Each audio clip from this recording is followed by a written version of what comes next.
Tariffs are taxes imposed by a government on imported goods.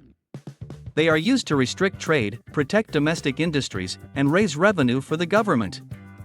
Tariffs imposed on imports into the U.S. can lead to increased costs for consumers and businesses, as the prices of goods and services go up. This can result in reduced purchasing power for consumers and reduced competitiveness for businesses. Tariffs can help protect domestic industries by making imported goods more expensive, which can in turn boost local production and employment. Many countries have responded to U.S. tariffs with retaliatory measures such as imposing their own tariffs on U.S. goods, filing complaints with the World Trade Organization, and seeking alternative trading partners. Trade wars have the potential to disrupt global trade by imposing tariffs and other trade barriers, leading to decreased international commerce and economic instability.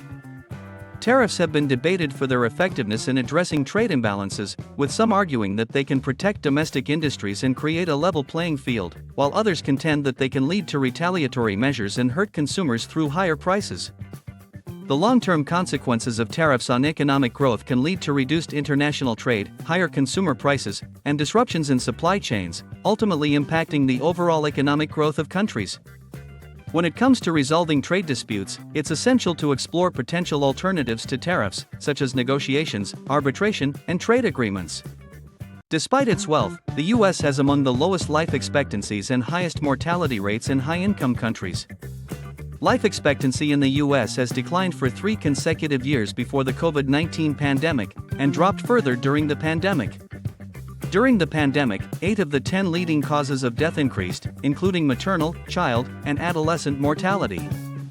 The U.S. has a deadly opioid epidemic and high rates of gun violence, which contribute to poor health outcomes. The U.S. healthcare system is complex, fragmented, and expensive, with millions of people lacking access to quality, affordable care. Systemic racism and its associated injustices contribute significantly to health inequities in the U.S., with Black and Native American communities experiencing lower life expectancies and higher mortality rates. The U.S. should consider the approaches taken by other advanced democracies to achieve superior and more equitable health outcomes.